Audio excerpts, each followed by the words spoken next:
sanadii saddexdii bilood u dambeysay kriptadu marxalad aad iyo aad fara badan bay kala martay hadday tahay lacagtii oo ka baxda suuqa taasoo berigi dhaweyd gaadhaysay 3 trilyan oo dollar iyo waxyaabo aad iyo aad u fara badan insha Allah maanta waxaanu ka hadli doonaa qodobada iyo qodobo fara badan iyo mustaqbalka kripto 2023 iyo 2024 videogan asxaabta waxaan rajaynayaa inaad dhamaystirtaan laanu wuxuu ahaan doonaa videoga ugu muhiimsan ee aan sameeyo 2023 biidnillah tacaala xog aad iyo aad u fara badan baad ka heli doontaan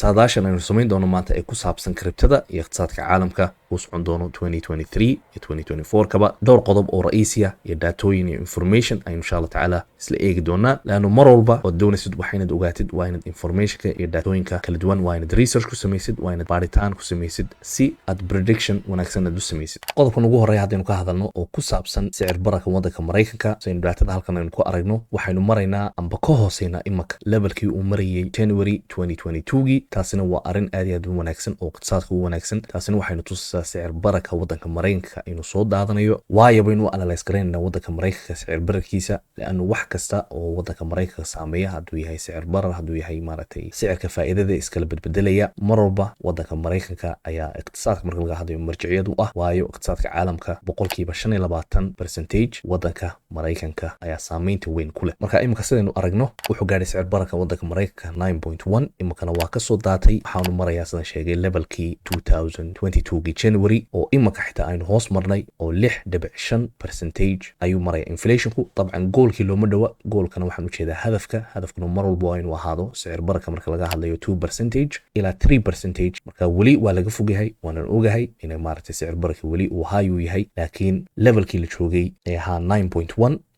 imaka level ka hooseeya aynu joognaa taana waxayna tusaa in iqtisaadka Mareykanka iyo sicir bararkiisu soo ladnaanayo marka insha Allah tacaala 2023 ila 2024 waxa la rajaynayaa in sicir bararkaasi uu meel hoose u tago oo levelkii 2% 3% in loo dhawaado taana aan sheegay waa arin aad iyo aad u wanaagsan oo u wanaagsan iqtisaadka caalamka iyo hadaynu ka hadlayno stock marketka iyo kriptadaba daatadan kale eeduna muhiimka ah oo inoo sheegaysa iqtisaadka waddanka Mareykanka inuu aad iyo aad u wanaagsan yahay waqtigan aynu ku jirno ana insha Allah predictionka iyo saadaalinta 2023 iyo 2024 waxaanu ka arkaynaa in level aad iyo aad u wanaagsan aynu joogno imaka haddii lagu kambargareeyo ayaamihii corona iyo iqtisaadka iyo wax soo saarka waddanka Mareykanka 2020 wuxuu ahaa -30% wax gaaraya sanadkii ku xigayna waxaanu aragnaa 35.3 inuu u booday oo taas micnaheedu tahay wax soo saarkii Mareykanka aad iyo aad buu wanaagsanaaday sanadkaana 2020 waxaanu aragnay in stock marketka iyo kriptadu cirka isku shareereen oo halka profit aad iyo aad u wanaagsan laga sameeyay hadaba mas'alad baa imanaysa imaka oo ah dhaqaale burburka caalamka ama waxa loo yaqaan recessionka in dad fara badan ay ka cabsanayaan oo dawlado fara badan xitaa imaka ay isleeyihiin maaragtay wadamadooda iyo waddanka Mareykanka waa saameyn kara arrinkaasi laakiin sidaynu aragno GDP-da iyo wax soo saarka waddanka Mareykanka inkasta oo laba rubuc oo isku xiga ana ay u dhigan tahay 6 bilood oo isku xiga wax soo saarka waddanka Mareykanka waxa minus taana iqtisaadka marka laga hadlayo inta badan waxa ka mid tahay calaamadaha iqtisaadiyiinta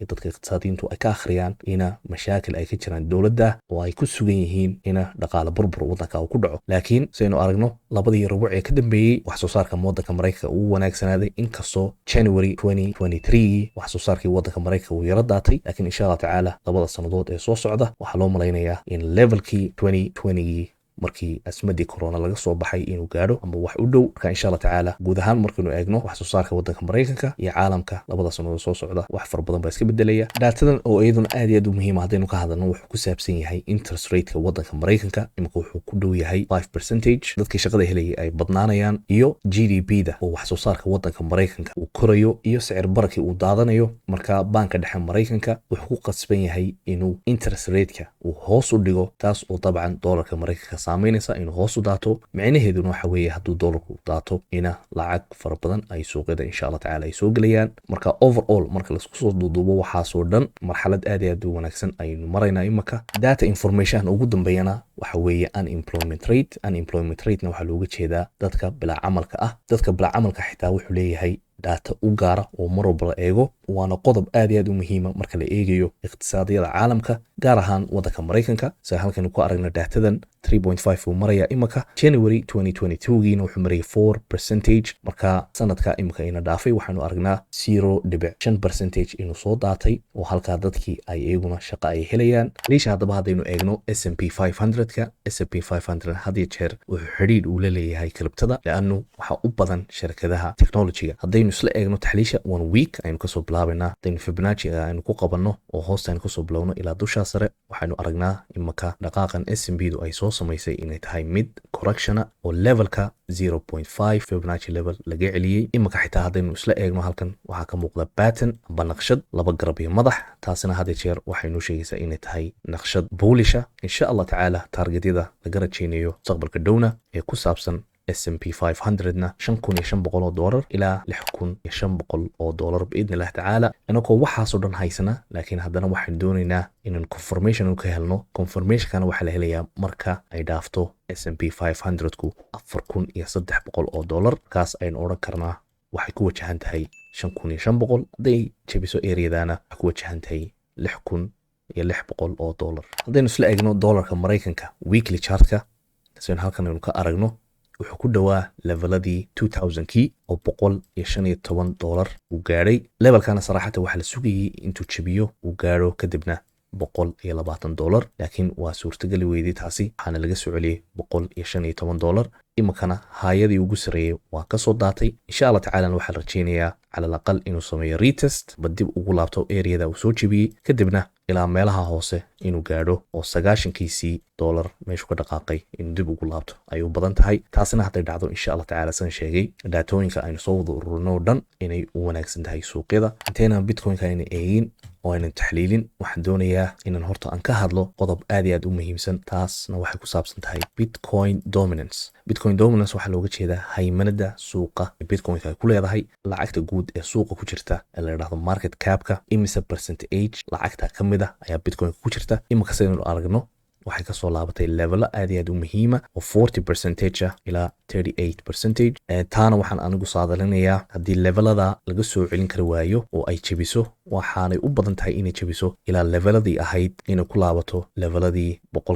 75% ilaa 80% waana gaari kartaa. taana macnaheedu waxa weeye in lacagta guud ee suuqa kriptada ku jirta ay mustaqbalka dhow u badnaan doonto Bitcoin-ka. arintaana naftayda iyo inikaba waan ugu talinayaa Bitcoin waa inaad wuxuun aad ka haysataan laanu 22,000 ee cryptocurrency suuqa intooda badan waa ka bixi doonaan insha Allah tacaala. xalka quraata ah waxa weeye qofku inuu haysto Bitcoin ugu yaraan waxa loo baahan yahay qofku inuu haysto 60% ilaa 70% BTC. marka insha Allah tacaala labada sanadood ee soo socda BTC-da hala badsado waayo dominance-ka iyo haymanada guud ee qaabka lacagta ay u kala qaybsan yihiin kriptada mustaqbalka dhow lacagtaas waxay u badan doontaa Bitcoin-ka. hadaynu nimaadno taxliisha Bitcoin-ka saynu aragno level aad iyo aad u muhiima ayaa sugaya Bitcoin-ka. levelkaasina waxa weeye $25,000 insha Allah tacaala hadduu jabiyo wuxuu ku wajahan yahay $35,000 $35,000 hadduu jabiyo Bitcoin-ku insha Allah tacaala all time high ilaa $100,000 waa gaari karaa. arinta kale saacidi karta Bitcoin-ka inay gaadho $100,000 waxa weeye mas'alada ah Bitcoin halving waxa looga jeedaa 4 sanadoodba dadka qoda BTC-da reward-kooda amba abaalmaristo waxa laga gooyaa nus. marka nuska laga gooynayo mar walba value-ga qiimaha Bitcoin-ka aad iyo aad buu kiciyaa. sanadiina soo dhaafeen waxaanu aragnay Bitcoin-ka oo mar walba Bitcoin halving uu dhaco inay aad iyo aad u sarkacdo. taasina waa arin kale oo insha Allah tacaala u baahan in 2024 lala socdo si wanaagsan khaasatan March. waana sababtan u leeyahay dadku waa inay haystaan ugu yaraan 60 to 70% waa inay haystaan Bitcoin. $100,000 Bitcoin-ka waxa gaarsiinaya haymanada iyo lacagta guud ee suuqa oo ku soo wareegaysa Bitcoin. maadaama gabagabadii aan soo gaadhnay laba stock inaan ugu dambaysiiyo labada stockna waxaan ugu talagalayaa dadka stock market-ka jecel maartay inay trade ka qaataan amba long term ay haystaan. haqiiqatan stock market waxa weeye suuq aad iyo aad u muhiimsan oo qofka loogu baahan yahay hadduu awoodo inuu gali karo suuqa inuu portfolio-hiisa wax calaqal u ka haysto gaar ahaan suuqyada Mareykanka. anigu xaqiiqatan waan ka trade gareeyaa stock market-ka suuqa Sacuudiyana waan ka trade gareeyaa. marka labada shirkadood inta ugu horeysa waxa weeye Tesla insha Allah tacaala waxaan rajaynayaa Tesla ilaa 525 meelaha inay gaadho. hadday 525 ay dhaaftana ilaa $660 inay gaadho mustaqbalka dhow. Marka haddaad awoodaan inaad ka ganacsataan suuqa stock marketka, Tesla waa number 1. Stocka kale ee aan doonaya insha Allah inala shirgarayna waxa weeye shirkadda Lucid. Labaduba waxay ka shaqeeyaan gawaadhida electronic ah, marka mustaqbal aad iyo aad u wanaagsan ayaa shirkadda Lucid la yiraahdo laga sugaya insha Allah tacaala. boqolkiiba 80% waxaa maalgashaday waddanka Sacuudiga. maantana waxaan arkay war la sheegayo in waddanka Sacuudiga ay iibsan doonaan shirkadda, marka mustaqbal aad iyo aad u wanaagsan ayaa insha Allah tacaala laga sugayaa. haddana lower time frame-da aynu eegno sida daily oo kale, alxamdulillah waxaan anigu ka soo raacay eriyada $6 ilaa $7. maantana saynu aragno warkaa markuu ka soo baxay waddanka Sacuudiga, inkastoo aanay shaacin, laakiin waxa weeye rumorskaasna waxay dhaqaajiyeen shirkadda Lucid ilaa imika 165%. inaba caadi maaha stockani, waxaad moodaa inuu yahay cryptocurrency. labadaas sanadood ee soo socda waxaad focuska aad saartaan shirkadda Lucid iyo Tesla.